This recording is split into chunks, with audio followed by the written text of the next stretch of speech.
190 million case میں عمران خان کو relief مل گیا ہے. تفصیلی فیصلہ انہوں کے وہ اب آ چکا ہے. میں چاہوں گی ہمارے آڈینس کو آپ ہی بتائیں کن گراؤنڈز پر عمران خان کو ریلیف ملا ہے. اتنا کمزور کیس تھا یہ 190 ملین پاؤنڈ کیس. دیکھیے ایک تو یہ بات بالکل واضح ہو کے سامنے آ رہی ہے کہ جو مقدمات قائم کیے گئے ہیں ان کی صحت جو ہے اس کے اوپر بہت بڑے سوالیہ نشان اٹھ رہے ہیں. اور اب تک جتنے بھی مقدمات میں پی ٹی آئی کے لیڈر اور پی ٹی آئی کے لوگوں کو ریلیف ملا ہے اس کی بنیادی وجہ یہ ہے کہ مقدمات بہت ویک بنائے گئے ہیں. اب یہ جان بوجھ کے ہوا ہے یا غلطی ہے غیر ارادی طور پر، یہ ہمیں اسی وقت پتہ چل سکتا ہے جبکہ ان مقدمات بنانے والوں کے خلاف کوئی ایکشن ہو. ایکشن تو کوئی ہمیں نظر نہیں آ رہا ہے. اس لیے یہ جو کیس خاص طور سے 190 ملین پاؤنڈ کیس کا حوالہ ہے، جو اس کے بارے میں گفتگو ہم یہ سنا کرتے تھے کہ یہ تو اوپن اینڈ شٹ کیس ہے. یس، پیسے آئے حکومت پاکستان کے لیے برطانیہ سے بھیجے گئے تھے، یہاں پر وہ کسی ایک شخص کے جرمانے کی رقم کے طور پر سپریم کورٹ میں جمع ہو گئے جی. اور یہ کہ یہ تو بالکل کھلی دھاندلی ہے. یہ تاثر جو ہے وہ دیا جاتا تھا. اس کے ایک کریکٹر جو ہے وہ آج کل غائب ہے، مرزا شہزاد اکبر صاحب، جنہوں نے میرے خیال سے جتنا نقصان پانی پی ٹی آئی کی ریپوٹیشن کو، ان کی کاز کو پہنچایا ہے، میرا نہیں خیال کہ اس سے زیادہ کوئی بندہ رسپانسیبل ہو سکتا ہے جس نے مس گائیڈ کر کے ان سے اپنے سیاسی مخالفین کے خلاف مقدمات قائم کروائے. کتنی کریڈیبلٹی ہے ان کی باتوں کی یہ پتہ چل رہا ہے ایک ایک کر کے جو ہے وہ ساری فزل آؤٹ ہوتی جا رہی ہے. اور یہی وجہ ہے کہ ان کے سیاسی مخالفین جو تھے ان کے خلاف جتنے مقدمات بھی اس کی انفارمیشن کی بنیاد پر یا اس کی ریسرچ کی بنیاد پر کرائے گئے تھے وہ ایک ایک کر کے سارے اڑ گئے. تو میں سمجھتا ہوں کہ شہزاد اکبر سے زیادہ دشمنی بانی پی ٹی آئی کے ساتھ کسی نے نہیں کی ہے. میں ذمہ داری سے کہہ رہا ہوں. اچھا، تو same goes to the opposite side as well. اتنے ویک کیسز اگر انہوں نے بھی بنائے ہیں حکومت نے. اب ہم اس طرف آ رہے ہیں. دیکھیے پہلی بات تو یہ کہ ہم اس کیس کی بات کر لیں. اس کیس کے حوالے سے جو جیسا میں نے کہا کہ تاثر تو یہ تھا کہ یہ اوپن اینڈ شٹ کیس ہے. پیسے بھی ثابت ہیں کہاں گئے، کہاں سے آئے. اس کے عوض جو ایک زمین بڑی لمبی چوڑی اس کی بھی تفصیلات سامنے آ چکی ہیں جس کو القادر ٹرسٹ کے نام سے ہیں. میرے خیال سے جو غلطی ہوئی ہے استغاثے سے وہ یہ ہے کہ انہوں نے اس 190 ملین پاؤنڈ کی ٹرانزیکشن کو تو فوکس کیے رکھا، لیکن وہ شاید پراپرلی جو القادر ٹرسٹ کا جو ایشو ہے اس کو اس مقدمے کے ساتھ جوڑنے میں کامیاب نہیں ہو سکے. اسی وجہ سے ریلیف مل رہا ہے. اسی وجہ سے ان کو ریلیف مل رہا ہے. اور مجھے ایک بات اور حیران کن لگی جب میں تفصیلی فیصلہ دیکھ رہا تھا، اس میں نیب یہ کہہ رہی ہے کہ جی اب ان کو زیادہ اندر رکھنے کا کوئی فائدہ نہیں ہے. کمال نہیں ہے ویسے یہ تو. ایک بات تو یہ ہو گئی. دوسری بات یہ ہے کہ تھوڑا سا ہم حقائق کے اوپر سے پردہ ہٹاتے ہیں. یہ یاد رکھیے کہ پرائم منسٹر جب کوئی فیصلہ کرتا ہے تو وہ پرائم منسٹر کا ذاتی فیصلہ نہیں ہوتا. پرائم منسٹر کو ہر اہم فیصلہ کیبنٹ سے ویٹ کرانا ہوتا ہے. ڈیموکریسی کی یہی تو خوبصورتی ہے کہ ون مین کا ڈیسیژن. لہٰذا اس کے حوالے سے طریقہ کار میں گنجائش موجود ہو سکتی ہے، اس پر اعتراض اٹھایا جا سکتا ہے. لیکن پرائم منسٹر صاحب نے وہ لفافہ کیبنٹ سے اپروو تو کرایا تھا. یس. ایک دو لوگوں نے کوئی جسارت کی تھی یہ کہنے کی کہ جناب ہمیں یہ تو بتا دیں کہ اس کے اندر ہے کیا ہے، لیکن چونکہ اس وقت وہ ان کا طوطی بولتا تھا لہٰذا انہوں نے کہا بس آپ اس کی اپروول دے دیں، اور اپروول ہو گیا. ٹھیک ہے جی. لیکن بات اس سے بہت آگے ہے. یہ تو معاملہ تھا اس 190 ملین پاؤنڈ کے کسی ایک کھاتے میں چلے جانے کا، یعنی اس کی اپروول تھی. لیکن اس کے عوض میں القادر ٹرسٹ بنے گا اور اس میں بانی پی ٹی آئی اور ان کی بیگم صاحبہ جو ہیں وہ ٹرسٹی ہوں گی. یہ اسی شخص سے متعلق ہے جس کے اکاؤنٹ میں وہ جرمانے کے طور پر پیسے جمع کرائے گئے تھے. تو اس سے یہ ثابت ہوا کہ استغاثہ نے کیس بہت ہی ویک اور بالکل بے معنی بنایا، جس کی وجہ سے عدالت کے پاس کوئی چارہ نہیں تھا کہ وہ ان کو اس کا ریلیف دے دیں. تو پھر اب جس نے یہ کیس بنایا یا لیگل ٹیم ساری ان کے خلاف تو پھر یہ تو حکومت کے اوپر ہے. اس کا سارا دار و مدار تو حکومت کے اوپر ہے. لیکن انصاف ملنا چاہیے.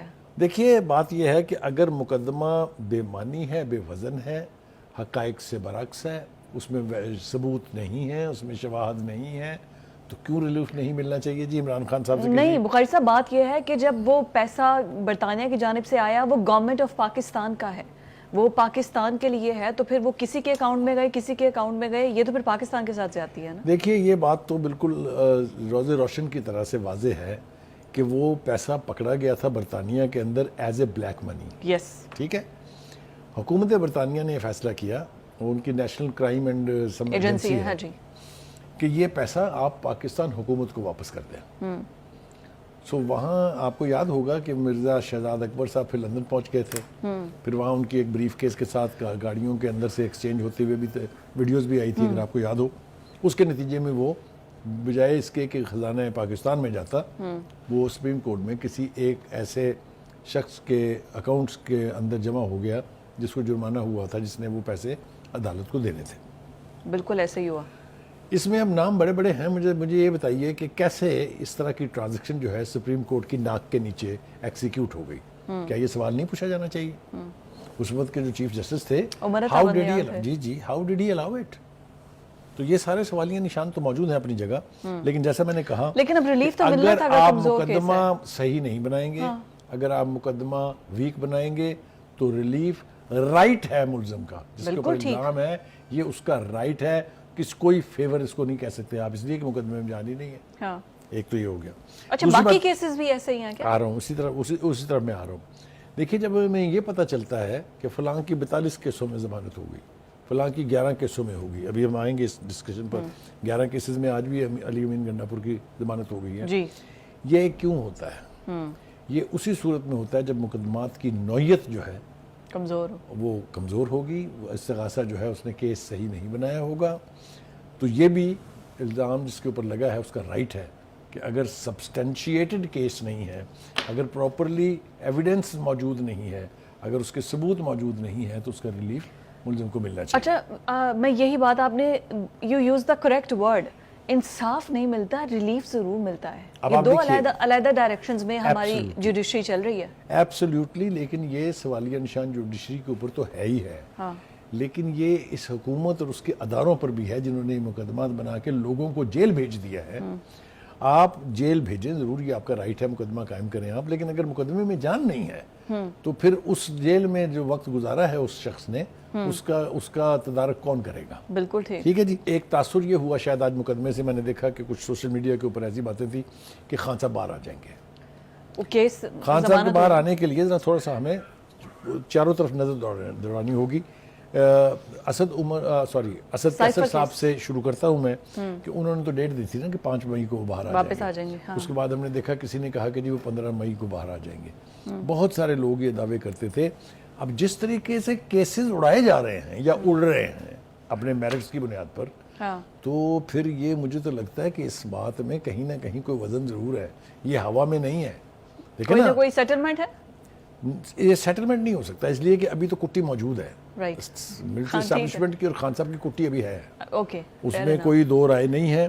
اور جو جنرل عاصم منیر صاحب کا اور جو جنرل شریف صاحب کا بیان تھا, احمد شریف صاحب کا, ان بیانات کی روشنی میں اگر آپ دیکھیں تو آپ کو لگتا ہے کہ نہ ہی تو کوئی ڈیل ہو رہی ہے, نہ ہی کوئی ریلیف ملنے کا کوئی امکان ہے. بالکل ٹھیک ہے. تو اب یہ جو ایک تاثر دیا جاتا ہے کہ عدلیہ جو ہے وہ ریلیف دے رہی ہے یا عدلیہ جو ہے وہ ان کی سہولت کار بنی ہوئی ہے, تو اب سہولت کاری والا کام نہیں ہو رہا. دیکھیں, میں آپ کو اس کی ایک اور مثال دیتا ہوں جس سے یہ اور واضح ہو جائے گا. سائفر کیس کا اصل خوفناکیت اس کے اندر یہ تھی کہ اس میں کہا کیا گیا اور اس کے اوپر اس کو بلڈ اپ کیا کیا گیا. ٹھیک ہے. نتیجہ کیا نکلا کہ پاکستان اور امریکہ جو 70 سال سے ایک دوسرے کے اتحادی ہیں, ان کے تعلقات کس نہج پر پہنچ گئے تھے آپ کو یاد ہے نا, خراب ہو گئے. ٹھیک ہے, اور اس کو سنوارنے میں ابھی کتنا وقت مزید لگے گا. مگر جنہوں نے وہ مقدمہ بنایا, سزا تو اس میں جو بھی ہوگی فائنل وہ ہم دیکھیں گے, لیکن انہوں نے فوکس کیا کہ سائفر گم ہو گیا جی, پرائم منسٹر صاحب سے گم ہو گیا. اور خدا کے واسطے یہ مقدمہ تو نہیں تھا, مقدمہ تھا یہ تھا کہ آپ نے آفیشل سیکرٹ ایکٹ کے تحت اتنا بڑا بھانڈا بیچ بازار کے بقول پی ٹی آئی کے لاکھوں لوگوں کی موجودگی میں کیسے پھوڑ دیا, دہرا کے اس کو کہ یہ لکھا ہے اس میں, یہ کہا ہے اس نے, یاد ہے نا آپ کو سارا منظرنامہ, اس کو تو آپ نے چھیڑا ہی نہیں. آپ تو کہہ رہے نہیں, بس وہ ایک سائفر تھا, ایک ڈاکومنٹ تھا جو گم ہو گیا ان سے. تو مجھے تو دکھائی دے رہا ہے کہ اس کے اندر بھی ریلیف بہت بڑا ملے گا انہیں. اب پھر یہ الزامات ججز پر لگا کہ بھائی یہ ان کی سہولت کاری کر رہی ہے, یہ پھر آپ کو بتا رہا ہوں ان کیسز کی نوعیت جس کے بارے میں تاثر یہ تھا کہ یہ تو اوپن اینڈ شٹ کیسز ہیں, اس میں تو جان بچتی دکھائی نہیں دیتی ہے. اب اگر تو اسی طریقے سے ریلیف ملتا رہا تو پھر وہ جو ہوا میں باتیں کی جا رہی تھی, جو ہم سمجھتے تھے کہ ہوا میں ہے, وہ کہیں ریالٹی نہ تو بن خیر صاحب جائے. ایسے پاناما کیس میں بھی ہم نے دیکھا تھا کہ نواز شریف کو ریلیف نہیں ملے گا, یہ کھا گئے, لٹ گئے, مار کر لیا انہوں نے پاکستان کا, ایٹ دی اینڈ ایونچولی سزائیں بھی تو ختم ہو گئی نا, سب کچھ ختم ہو اس لیے کہ گیا. ایسے پاناما کا عمران خان کیس کے بھی ساتھ ہے. ویک تھا اس میں اگر آپ کو میں کریکٹ کروں تو اس میں بھی نواز شریف کا نام کہیں نہیں پی تھا. ٹی آئی کی گورنمنٹ نے ہم سب کو یہ بتایا نا, اور پاناما کو استعمال کر کے الٹیمیٹلی اوکاما گھڑنا پڑا. ہاں وہی ہوا. لمبی چوڑی جی آئی ٹی بنائی جس نے 10 والیوم بنائے. آپ کو یاد ہے اس 10ویں والیوم کے بارے میں کتنے تھریٹ تھے کہ اگر وہ کھل گیا تو پتہ نہیں قیامت سے کم کوئی تو ابھی منظرنامہ نہیں یہ ابا 90 ملین پاؤنڈ کیس میں بھی یہی کہہ رہی تھی نا حکومت. اچھا جی, اب یہ جو اگلی بات جو میں کر رہے تھے ہم لوگ وہ یہ کہ خان صاحب کو تو ریلیف ملا ہے, اب اس کے ساتھیوں کو بھی ریلیف ملنا شروع ہو گیا. علی امین گنڈا کے پور کے بارے میں یہ کیس بڑا خوفناک تھا, جی ایچ کیو پہ حملے کا اٹیک کا. لیکن یہ کہ اس حملہ کیس سمیت 11 مقدمات میں ان کو سے ہوئی ہے جو ہے ضمانت ان کی مل گئی ہے. تو اگر تو یہ سفر دوسری طرف شروع ہو گیا ہے تو پھر تو میرے خیال سے ہم لوگوں کو بھی تیار رہنا چاہیے کہ خان صاحب باہر آئے کہ آئے. ہم خان صاحب کے باہر آنے کو گرج نہیں کر سکتے, ہماری خدا نہ خواستہ ان کے ساتھ کوئی دشمنی نہیں ہے. ہم نے جب بھی کبھی یہ بات کی ہے اس کانٹیکس میں کی ہے کہ جو کیسز ہیں ان میں سے چند کیسز کی نوعیت بڑی سنگین ہے, لیکن اب دیکھیں نا اب باقی ایف آئی آر کمزور ہے تو پھر اس پہ کیا کرے ججز, وہ میں اور آپ اس میں کوئی مدد نہیں کر سکتے. لیکن آگے الیکشنز کا مطالبہ مولانا فضل الرحمان کر رہے ہیں. ایک تو ریلیف کی آپ نے بات کی ہے, بہت ہی خوفناک اسٹیٹمنٹ دی ہے. کسی نے کہا نا کہ حسن انسان سے نپٹوں تو ادھر بھی دیکھوں. ابھی تو عمران خان صاحب ڈیل کر رہے تھے. ہم یوٹیوب پر گوگلی نیوز دیکھنے کے لیے youtube.com کی سرچ بار میں googly news T V type کریں. گوگلی نیوز کے پیج پر سرخ رنگ کے سبسکرپشن والے بٹن پر کلک کرنا نہ بھولیے. یوٹیوب پیج پر اپلوڈ ہونے والی ویڈیوز سے باخبر رہنے کے لیے بیل آئیکن پر کلک کیجیے. آپ کو ہر نئی ویڈیو کے بارے میں نوٹیفیکیشن موصول ہو جائے گا.